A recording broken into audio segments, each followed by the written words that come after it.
다니엘 5장에 나타나는 인물은 바로 바벨론 제국의 벨사살 왕입니다. 벨사살 왕은 느부갓네살 왕의 아들로 알려져 있습니다. 그는 1000명의 신하를 다 모아서 연회를 베풀면서 자신의 위엄을 높입니다. 술을 먹다가 아버지 느부갓네살이 유다 예루살렘에서 빼앗아온 그 성소에 하나님께 예배드리던 제사드리던 그릇을 가져오라고 명령합니다. 술에 취하여 명령을 내리죠. 그리고 그 명령을 내려서 그 잔을 가지고 술잔으로 삼아 술을 먹으면서 바벨론의 신들을 찬양하는 신성모독의 죄를 범합니다. 그때 손으로 쓴 글씨, 몸은 없고 손만 보이는 그 형체가 글씨를 썼는데 그 글씨가 왕궁벽에 새겨지고 왕은 그 손을 보는 순간 심한 죽음의 공포로 떨게 됩니다. 이 사람이 죄악을 행하다가 반드시 이러한 죽음의 공포를 맞이하게 되는데 이 벨사살 왕도 몸이 견딜 수 없는 죽음의 심한 공포와 하나님 주시는 두려움이 그의 마음 가운데 가득해지게 되었습니다. 많은 사람들을 불러 모아서 그를 읽고 해석을 하죠. 그 누구도 해석하지 못하였던 그 상황에 왕비가 왕에게 나와서 부왕의 꿈을 해석한 다니엘의 존재를 알립니다. 다니엘이 이때는 나이가 많았을 것입니다. 나이가 많은 다니엘이지만 왕의 부름을 받았기에 왕의 앞에 나옵니다. 왕이 다니엘에게 말합니다. 내게 대하여 들은즉 너희 안에는 신들의 영이 있으므로 너는 해석을 잘하고 어문을 푼다 하도다. 이제 내가 이 벽에 쓰이는 글을 읽고 그 해석을 내게 알려주면 내게 자주색 옷, 명품 옷을 입히고 금사슬 최고로 좋은 보석을 너의 목에 걸어주며 그리고 너를 나라의 셋째 통치자로 삼아줄 테니 제발 이 글자를 해석해 나오라고 명령을 내립니다. 엄청난 보상을 줄 것을 말하지만 하지만 다니엘은 왕에게 담담하게 말합니다. 왕의 예물 왕이 친히 가지시며 왕의 상급은 다른 사람에게 주옵소서. 이것이 하나님 백성의 자존심입니다. 내가 당신이 주는 것들 때문에 해석하는 것은 아닙니다. 그런 예물 나에게 전혀 필요 없지만 나는 단지 왕이 원하는 그 해석을 알려주겠다.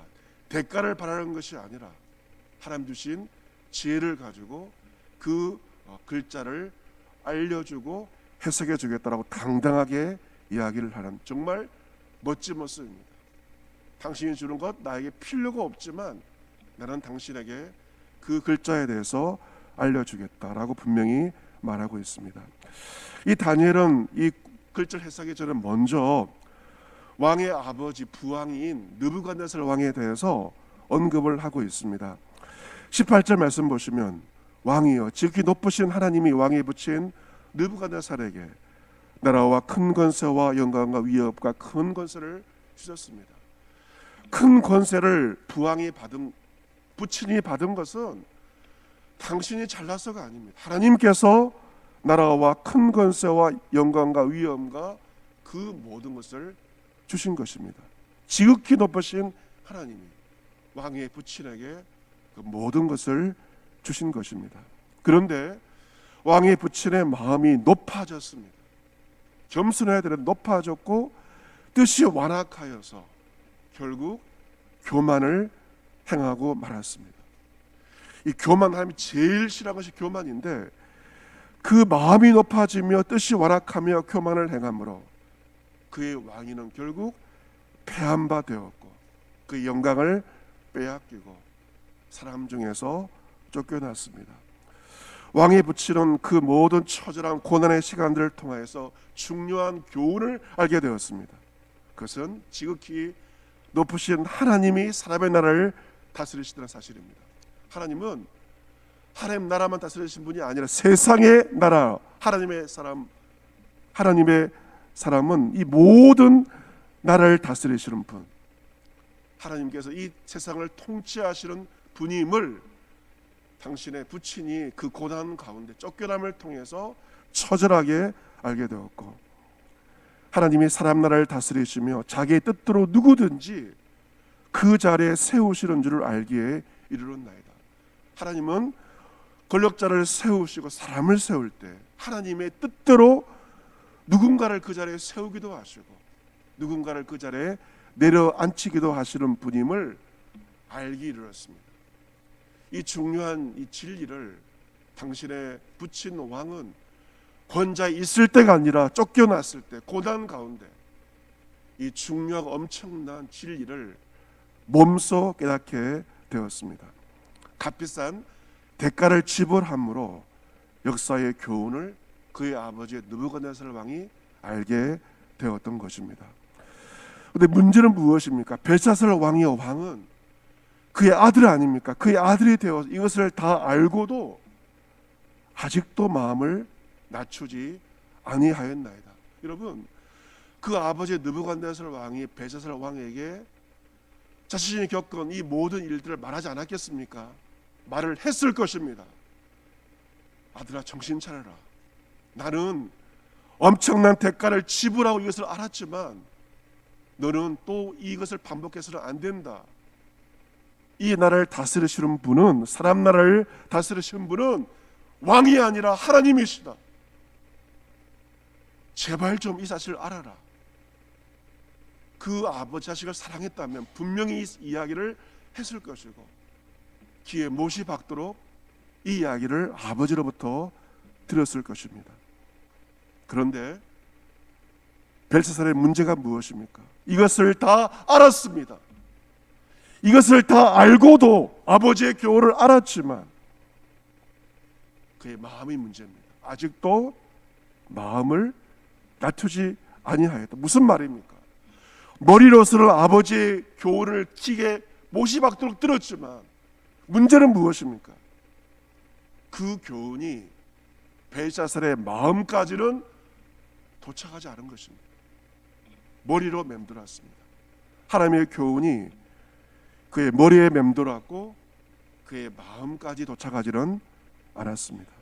이것이 벨사살 왕의 문제였습니다.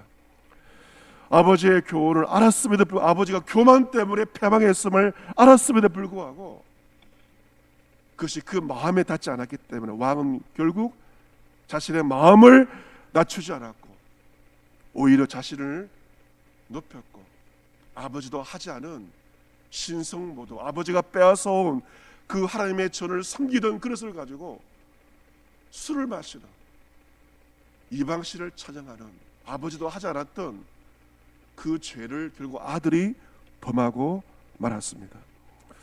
우리는 부모님을 통해서, 부모님의 신앙 생활을 통하여 사람이 어떤 분인지를 많이 들었습니다. 머리로 압니다. 하나님이 어떤 분이신지. 그래서 머리로 알면서도 우리의 마음으로 그것을 받아들이지 않을 때가 얼마나 많이 있습니까? 여러분, 진정으로 하나님을 안다는 것은 무엇일까요? 머리로 알고 있는 것을 그치는 것은 하나님을 아는 것이 결코 아닙니다. 머리에서 어디까지? 마음으로, 가슴으로 자신의 마음을 하나님 앞에서 낮추는 겸손함이 바로 진정 하나님을 아는 것입니다.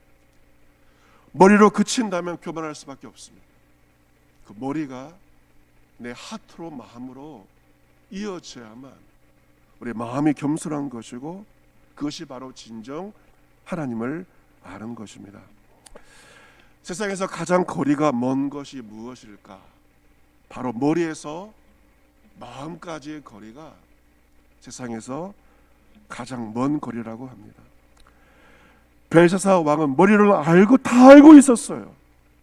하지만 그의 마음은 하나님과 너무도 거리가 멀었기에 엄청난 죄를 저지르고 만 것입니다. 여러분, 이 벨사살 왕의 모습이 나의 모습이지는 않습니까? 우리 가정의 자녀들의 모습이지는 않습니까? 머리로서는 다 안다라고 말합니다. 그런데 아직도 우리는 교만하며 아직도 하나님을 알지 못하는 것은 그 모래에서 가스로 내려오지 않았던 이 벨사스라 왕의 모습은 저의 모습이기도 하고 여러분의 모습이기도 하고 여러분의 자녀들의 모습이기도 합니다. 다 안다라고 하지만 전혀 알지 못하는 우리의 모습을 벨사스라 왕을 통해서 우리는 발견을 하게 됩니다. 여러분, 하나님에 대해 다 알고 있다 하면서도 자신의 마음을 낮추지 않는다면 그것을 하나님을 아는 것이 결코 아니다는 것이죠. 하나님을 안다는 것은 그의 앞에서 우리의 마음을 겸비하게 낮추는 겸손, 그것이 바로 하나님을 아는 것입니다. 사랑하는 성도 여러분, 오늘 말씀을 묵상하면서 우리의 믿음의 현주소를 다시 한번 되돌아봐야 할 것입니다. 내가 정말 하나님을 알고 있는가? 머리인가? 아니면 가슴인가? 내가 어디에 있는지 나의 믿음의 현주소를 우리는 정직하게 돌아볼 수 있어야 할 것입니다. 어쩌면 느부갓네살 왕은 많은 것을 하였습니다. 하지만 그의 아들 벨사살 왕은 업적이 나오지 않아요. 하지만 교만한 아버지를 능가하는 것을 보게 됩니다. 여러분, 어떤 사람이 교만할까요? 아무것도 하지 않은 사람, 아무것도 모르는 사람이 더 교만할 수 있음을 벨사살 왕이 극명하게 보여주고 있는 것이죠. 그의 교만이 하늘을 치솟게 되었을 때 하나님은 심판의 메시지를 글자를 통해서 그에게 보여주었고, 그 글자의 내용은 내일 새벽에 그 글자의 의미에 대해서 해석을 하고자 합니다. 어떻게 하면 우리가 하려면 그 모든 것이 모래에서 가슴까지 연결될 수 있을까? 어떻게 하면 우리 마음의 이 깊은 교만을 버릴 수 있을까? 그 실마리가 오늘 부른 찬송가에 나와 있죠. 보혈의 공로로 교만한 마음을 버리는, 우리의 힘과 의지로서는 버릴 수 없지만 그리스도의 보혈의 공로를 묵상할 때 우리는 비로소 교만한 마음을 버릴 수 있고 온유하고 겸손하신 예수 그리스도의 마음을 가지며 진정으로 하나님을 알아갈 수 있을 것입니다. 가정의 달을 맞이해서 특별히 우리의 자녀들이 그들의 머리로서가 아니라 그들의 마음으로 하나님을 알게 하옵소서. 여러분의 간절한 기도의 제목이 되시기를 바랍니다. 머리로 알다가는 교만하여 결국에는 벨사살 왕처럼 되어버립니다. 하나님, 우리 아들 자녀들이 하나님을 가슴으로 아는 겸비한 주의 자녀 되게 하옵소서. 우리 기도의 제목이 되어야 할 것입니다. 벨사살 왕의 이 일을 교훈으로 삼아 우리 한 사람 한 사람 각자와 우리 가정의 자녀 손들이 그 교만한 마음을 다 버리고 우리의 마음으로 우리의 가슴을 하나님을 알아가는 겸손하고 온유한 주의 백성이 다 될 수 있기를 온유하고 겸손하신 주 예수 그리스도의 이름으로 축복합니다. 아멘.